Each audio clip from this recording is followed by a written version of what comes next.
Maliban sa natural glow at moisture na hatid ng tubig sa ating mga balat, alam nyo ba na may isa pa palang cheap at affordable na paraan para ma-achieve ang blooming face mo? Lumalabas kasi sa mga pag-aaral na ang mga taong kinikilig at masaya sa kanyang buhay, pag-ibig ay nagmamanifest din sa kanyang muka.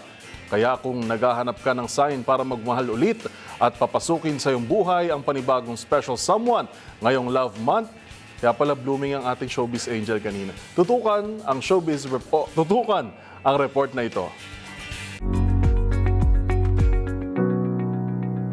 Isa ka ba sa mga taong may daily skincare routine para ma-achieve ang inaasam-asam na glass skin tulad ng mga napapanood natin sa mga K-dramas? Alam mo ba na ang glowing skin na hinahanap mo ay hindi palaging kailangan pagkagastusan ng iba't ibang serum, cream at kung ano-ano pang pamahid? Kasi kung minsan, ang secret ingredient pala rito, walang iba, kundi pag-ibig.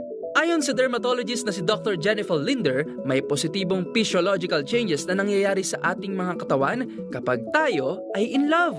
Una na rito ay ang feel-good hormone na dopamine na nagtitrigger ng blood flow na nagre-resulta sa natural skin glow at repairs ng ating cells. Pangalawa, kapag tayo ay in love, papasok rin sa eksena ang oxytocin. Isang hormone na nakapagpababa ng stress at lumalabas sa tuwing may intimate moments kayo ni crush.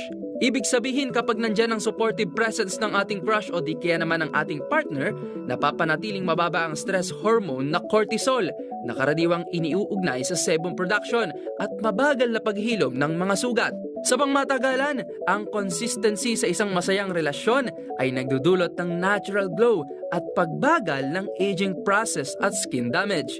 Kaya ano pang hinihintay mo? Magpapansin na kay crush dahil hindi ka lang sasaya, kikinis ka pa!